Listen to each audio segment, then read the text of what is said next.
प्रभु यीशु ख्रीस्त में मेरे प्यारे भाइयों और बहनों, कितना अद्भुत और पवित्र है ये क्षण जब हम सब पिता परमेश्वर के पास बुलाए गए हैं, उनके वचनों पर अध्ययन करने, उनके साथ एक बातचीत करने।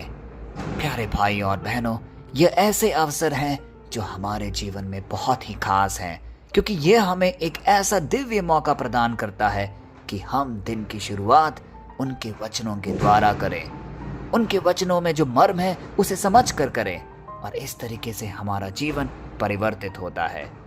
आज जब हम सब यहाँ पे एकत्रित हुए हैं तो हमारे चारों ओर परमेश्वर की एक दिव्य उपस्थिति है। हमें इसे महसूस करना होगा। उसकी आत्मा यहाँ चल रही है, हमारे दिलों को छू रही है, हमारे विचारों को शुद्ध कर रही है।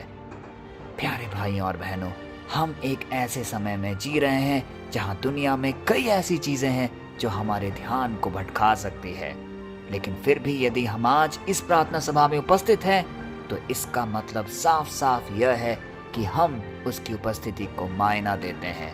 उसकी उपस्थिति हमारे जीवन में एक महत्वपूर्ण पक्ष रखती है।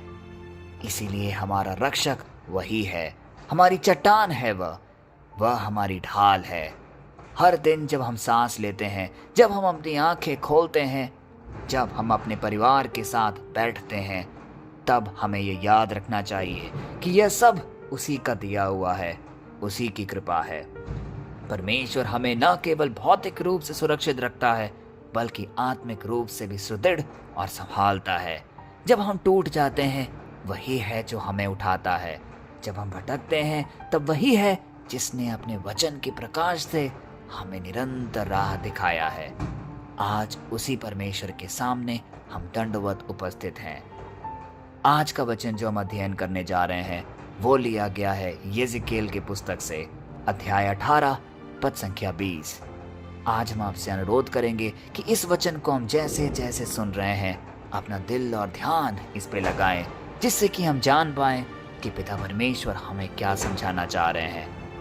आज का वचन हमें यह कहता है, जो प्राणी पाप करे वही मरेगा।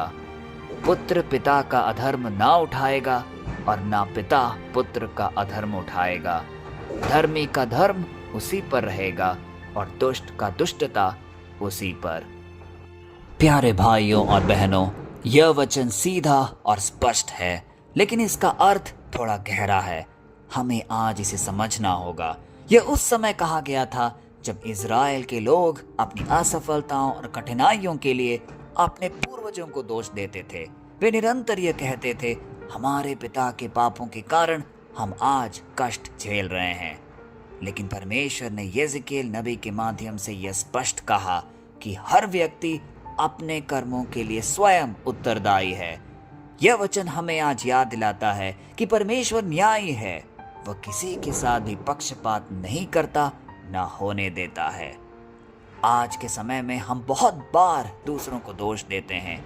हम कहते हैं, मेरा जीवन कठिन इसलिए है क्योंकि मेरे परिवार ने यह किया, उनके दोष मेरे ऊपर आए। मेरे हालात खराब इसलिए हैं क्योंकि किसी ने मेरे साथ गलत किया, या मेरी यह स्थिति मेरे पिछले पीढ़ियों के पापों की वजह से है। लेकिन परमेश्वर हमें आज बुला रहा है और हमें एक सत्य का ज्ञान दिला रहा है कि हम अपनी आत्मा की जिम्मेदारी खुद लें। वह यह कह रहा है, बेटा बेटी, तू अपने कर्मों से जाना जाएगा। तेरा जीवन तेरे चुनावों का परिणाम है। तू जो करेगा उसी का फल पाएगा। यह एक गहरी सच्चाई है। हम अपने किए का फल जरूर भोगते हैं, और जब हम परमेश्वर की आज्ञाओं के अनुसार चलते हैं तब उसका आशीर्वाद हम पर सदैव रहता है। लेकिन जब हम उससे मुंह फेर लेते हैं तब हम अपने ही बनाए अंधकार में कहीं खो जाते हैं और हम दूसरों पे आरोप मढ़ना शुरू करते हैं। यह वचन हमें आज सिखाता है कि परमेश्वर का न्याय व्यक्तिगत है। वह हमें हमारे परिवार या हमारे समाज या वंश के आधार पर नहीं आंकता। वह हमारे दिल को देखता है, वह हमारे कर्मों को देखता है। यह एक बड़ी राहत की बात भी है, और साथ ही साथ एक गहरी जिम्मेदारी भी ये दे जाती है। राहत इसलिए क्योंकि हमें अपने पूर्वजों के पापों का भार नहीं उठाना पड़ेगा, और जिम्मेदारी इसलिए क्योंकि अब कोई बहाना, कोई भी रुकावट हमें बचा नहीं सकती। हमें अपने जीवन के हर निर्णय के लिए खुद उत्तरदायी होना पड़ेगा। प्यारे भाइयों और बहनों, अब जरा सोचिए, आज के समय में इस वचन का क्या मतलब है। जब दुनिया में इतनी अन्याय, लालच और स्वार्थ फैला हुआ है, तब यह वचन हमें याद दिलाता है कि परमेश्वर का न्याय अभी भी अटल है। वह हमें बुला रहा है कि हम अपने जीवन का लेखा जोखा करें। क्या हम सही कर रहे हैं? क्या हम उसकी आज्ञाओं में चल रहे हैं? क्या हम दूसरों के प्रति न्यायी हैं? क्या हम अपने पापों को स्वीकार कर परमेश्वर की दया पर भरोसा करते हैं, या फिर हम सब कुछ भूलकर अपनी गलतियों को दूसरों पर डालकर उनसे भागते हैं? यिर्मयाह 18 पद संख्या 20 का संदेश स्पष्ट और साफ है। वह हमें एक आत्मिक जिम्मेदारी की ओर ले जाता है। आज की दुनिया में लोग अक्सर अपने किए का दोष दूसरों पर डालते हैं, सरकार पर, समाज पर, पड़ोसियों पर, माता पिता पर और कई बार तो हालात पर। लेकिन परमेश्वर आज हमसे कहता है, मैं तेरा न्याय तेरे कर्मों के अनुसार करूंगा। और यही सत्य हमें आत्मिक रूप से जागृत और तैयार करता है। परमेश्वर हमसे यह नहीं कहता कि वह हमें दंड देना चाहता है, बल्कि वह चाहता है कि हम पश्चाताप करें। अगर हम यिर्मयाह के आगे के पदों को हम पढ़ें तो हम पाएंगे कि परमेश्वर हमसे कहता है, क्या मैं दुष्ट के मरने से प्रसन्न होता हूँ? क्या मैं यह नहीं चाहता कि वह अपने मार्ग से फिरकर जीवित रहे? जो कि हम पढ़ेंगे यिर्मयाह 18 पद संख्या 23 में। कितना सुंदर और दयालु परमेश्वर है हमारा। वह हमें सजा नहीं देता, ना ही वह हमें देना चाहता है। वह सिर्फ चाहता है कि हम जीवन चुनें, क्योंकि जीवन उसी में है। आज जब हम अपने जीवन के संघर्ष कर रहे हैं, चाहे वह पाप के बोझ से हो, रिश्तों में टूटन से हो या आत्मिक कमजोरी से, क्या हम अपने कर्मों की जिम्मेदारी ले रहे हैं, या हम भी इजरायलियों की तरह दूसरों को दोष दे रहे हैं? परमेश्वर हमें आज यह कह रहा है, आओ अपने जीवन का लेखा दो, अपने पापों को स्वीकार करो और मेरे पास वापस लौट आओ। जब हम यह स्वीकार करते हैं कि हम अपने कर्मों के लिए जिम्मेदार हैं, तब हम स्वतंत्र हो जाते हैं। तब हमें किसी और को दोष देने की जरूरत ही नहीं पड़ती। तब हमारा ध्यान दूसरों की गलतियों से हटकर अपने हृदय के सुधार पर आ जाता है, और वहीं से शुरू होता है एक सच्ची आत्मिक यात्रा। भाइयों और बहनों, आज का ये वचन हमें आत्मचिंतन करने के लिए बुला रहा है। यह हमें आज कह रहा है, क्या मैं ऐसा जीवन जी रहा हूँ जो परमेश्वर को प्रसन्न करे? क्या मैं दूसरों के साथ न्याय कर रहा हूँ? क्या मैं अपने पापों को पहचानता हूँ और क्षमा मांगता हूँ? यह प्रश्न हमें खुद से आज पूछने होंगे। हमारा परमेश्वर दयालु है, लेकिन वह न्याय भी है। वह प्रेम का परमेश्वर है, लेकिन वह सत्य का भी परमेश्वर है। वह हमें माफ करता है, लेकिन पहले वह चाहता है कि हम अपनी गलती को स्वीकार करें।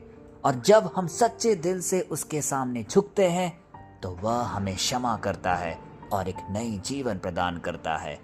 यही अनुग्रह है, यही सुसमाचार का हृदय है।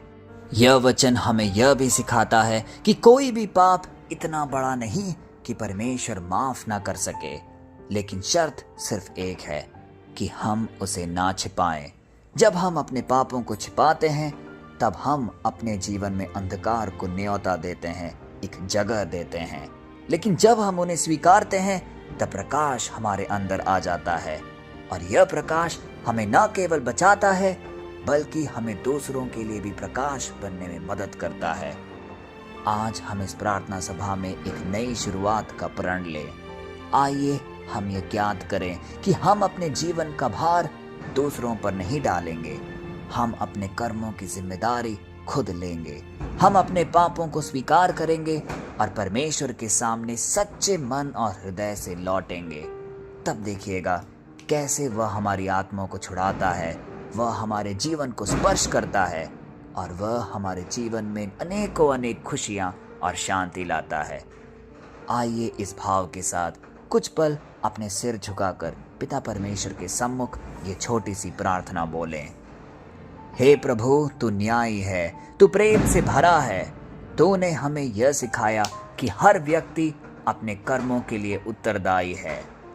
हे प्रभु, हमें सच्चाई में चलना सिखा, हमारे पापों को क्षमा कर, हमें नई आत्मा दे जो तेरी इच्छा पूरी कर सके। हमारे भीतर अपने भय और प्रेम का भाव उत्पन्न कर, ताकि हम तेरे वचन के अनुसार जीवन जीना सीखें। हमारे हृदय को झूठे आरोपों से मुक्त कर और हमें तेरी सच्चाई में स्थिर कर। यीशु मसीह के नाम पे ये प्रार्थना और निवेदन करते हैं, पिता, पुत्र और पवित्र आत्मा के नाम पर, आमीन। मेरे प्यारे भाइयों और बहनों, जीवन वही है जो मसीह में है। जब हम उसकी आज्ञाओं में चलते हैं, जब हम अपने कर्मों की जिम्मेदारी खुद लेते हैं, तब हम सच में जीवन जीते हैं। परमेश्वर हमसे आज यही चाहता है कि हम उसके न्याय और प्रेम दोनों में संतुलन समझें, और जब यह समझकर हम अपने भीतर में बदलाव लाएंगे, तभी हमारा जीवन उसकी महिमा से भर पाएगा। आइए इस आश्रय वचन को कई लोगों तक हम बांटें, क्योंकि यह है जीवंत वचन जो आज परमेश्वर ने हमें समझाया है। कल फिर हम मिलते हैं, तब तक के लिए पिता परमेश्वर की असीम दया, कृपा और क्षमा में आप सबको समर्पित करते हैं। पिता, पुत्र और पवित्र आत्मा के नाम पर, आमीन।